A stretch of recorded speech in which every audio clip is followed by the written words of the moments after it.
pembelajaran bahasa Indonesia.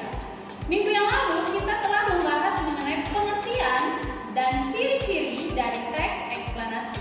Yang pastinya kita membahas mengenai fenomena alamiah, baik fenomena alam, fenomena sosial, maupun fenomena budaya. Pertemuan kali ini kita akan membahas materi meringkas teks eksplanasi. Tujuan dari pembelajaran ini adalah anak ibu nantinya kamu mampu menemukan gagasan utama atau gagasan pokok dari setiap paragraf teks eksplanasi, sehingga kamu nantinya akan bisa meringkas teks eksplanasi tersebut. Pahami ya? Silakan simak video berikut. Nah, yang pertama harus kamu lakukan adalah kamu harus tahu dulu apa itu meringkas. Meringkas berarti mengambil poin penting dari sebuah teks atau mengambil intisari dari sebuah teks. Anak ibu, yang dikatakan dengan teks adalah gabungan dari beberapa paragraf. Itu adalah teks. Sekarang, untuk mengambil intisari dari teks tersebut, kita harus memahami paragraf di dalam teksnya. Kalau begitu, apa itu paragraf? Nah, berbicara mengenai paragraf. Paragraf adalah bagian bab dari suatu teks atau suatu karangan dan biasanya terdiri dari beberapa kalimat yang ditandai dengan tanda baca titik. Kemudian, ciri-ciri paragraf juga biasanya paragraf ini terdiri dari satu ide pokok dan penulisannya itu berada di baris baku atau di garis baku yang disebut dengan alinea. Nah, jika kita berbicara mengenai paragraf, jenis paragraf ini cukup banyak. Ada paragraf yang terdiri dari paragraf berdasarkan letak kalimat utamanya, paragraf berdasarkan pola pengembangannya, dan paragraf berdasarkan isinya. Fokus pembahasan kita hari ini itu adalah paragraf berdasarkan letak kalimat utamanya.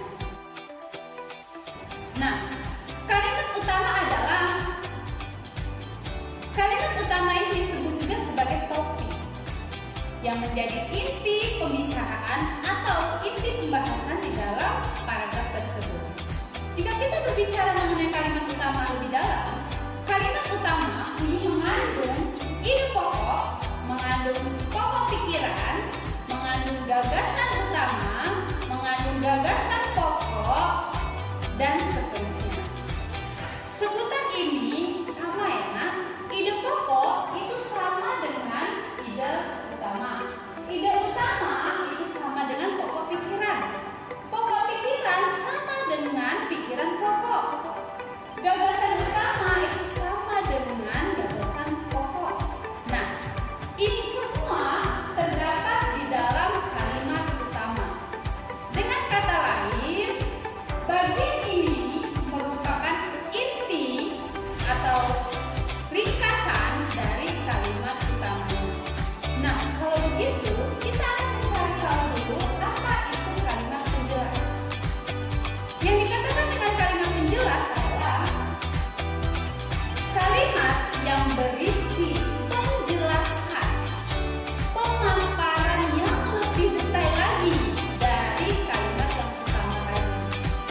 Nah, biasanya penjelasan ini memakai pronomina. Apakah pronomina petunjuk seperti ini, itu, di sini, di sana, di situ, atau pronomina persona, kata ganti orang.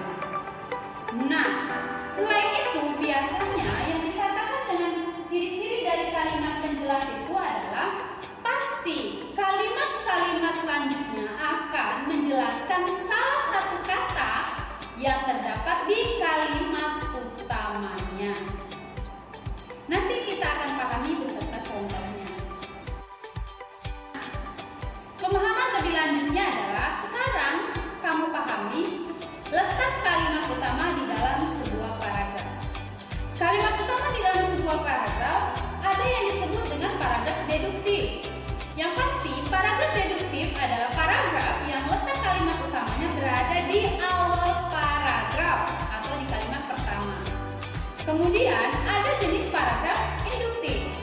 Paragraf induktif itu adalah paragraf yang letak kalimat utamanya berada di akhir paragraf atau kalimat terakhir. Kemudian biasanya kalau yang jenisnya induktif itu terdapat kata-kata kesimpulan. Oleh karena itu, dengan demikian, intinya pada dasarnya dapat disimpulkan dan sebagainya, atau yang menjadi inti dari penjelasan sebelumnya.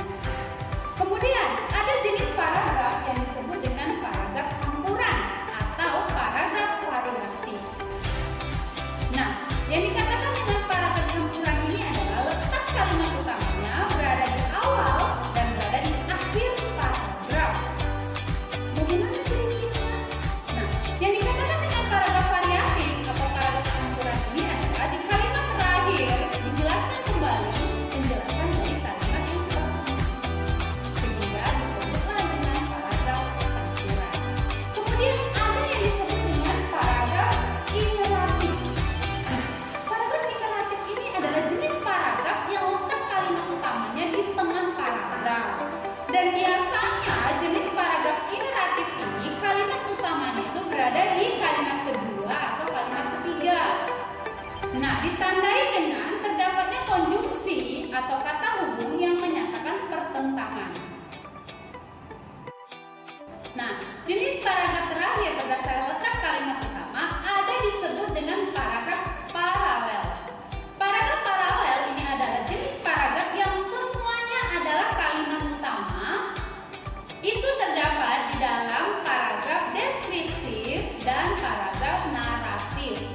Jadi paragraf yang jenisnya menggambarkan tentang suatu objek atau peristiwa tertentu itu semuanya adalah kalimat utama. Begitu juga dengan paragraf yang isinya berupa cerita, narasi, naratif, semuanya adalah kalimat utama.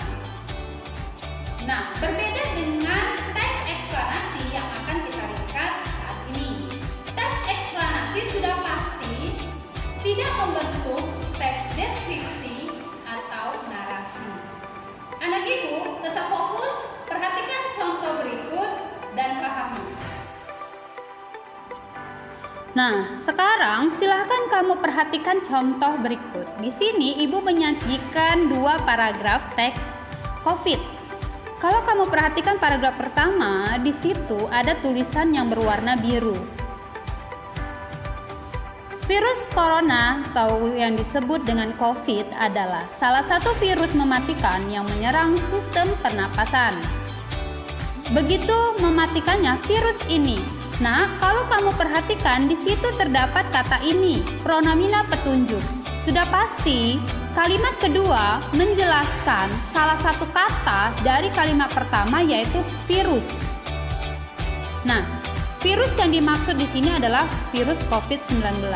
Jadi kalimat kedua dan seterusnya kalau kamu perhatikan itu adalah kalimat yang lebih menjelaskan kalimat utama, yaitu yang mengatakan bahwa COVID salah satu virus mematikan yang menyerang sistem pernapasan. Nah, di situ dikatakan penjelasan pertamanya adalah virus ini begitu mematikannya. Nah, semakin ditekankan, semakin dijelaskan. Lalu kalimat yang selanjutnya, selain itu virus ini juga dapat menimbulkan infeksi saluran pernapasan.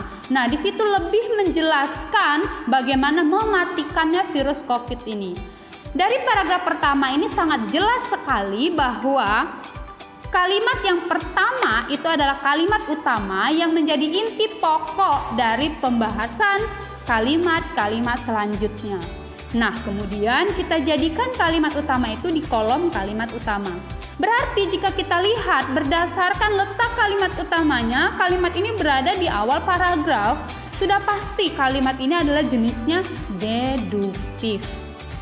Lalu, kita akan ambil gagasan pokok.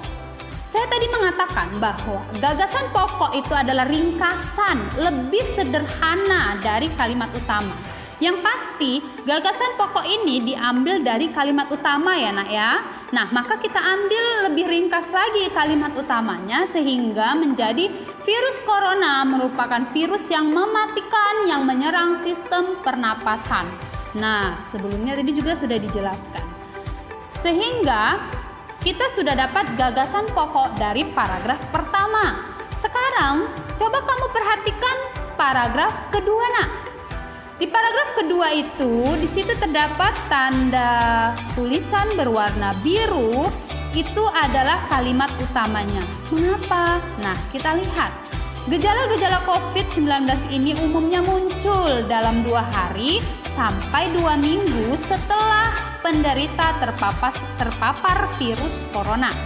Sebagian pasien yang terinfeksi. Nah, kalau kamu lihat di kalimat kedua ini tidak ada menjelaskan salah satu kata dari kalimat atau frasa dari kalimat sebelumnya. Sebagian pasien yang terinfeksi virus corona bisa mengalami penjelasan lanjutan. Nah, bisa dibedain ya, Nak ya. Dia penjelasan lanjutan. Lalu lihat kalimat yang terakhir. Kondisi ini disebut happy hypoxia. Nah, kondisi happy hypoxia inilah yang dijelaskan di kalimat-kalimat sebelumnya. Jadi kalau kita buat pertanyaan, seperti apa sih kondisi happy hypoxia? Nah, jawabannya ada di kalimat sebelumnya. Paham ya, Nak ya? Nah, maka kita ambil menjadi kalimat utama. Lalu gagasan pokoknya kita ambil kondisi happy hypoxia. Kita sudah mendapat 2 gagasan pokok. Sekarang untuk meringkas teks tersebut, kita akan menyatukan kedua gagasan pokok tersebut. Sehingga ringkasannya kita jadikan satu. Virus corona merupakan virus yang mematikan yang menyerang sistem pernapasan. Ada juga kondisi yang disebut dengan happy hypoxia. Nah, cukup. Itu adalah ringkasan dari 2 paragraf tadi. Bagaimana? Lebih sederhana kan, Nakku?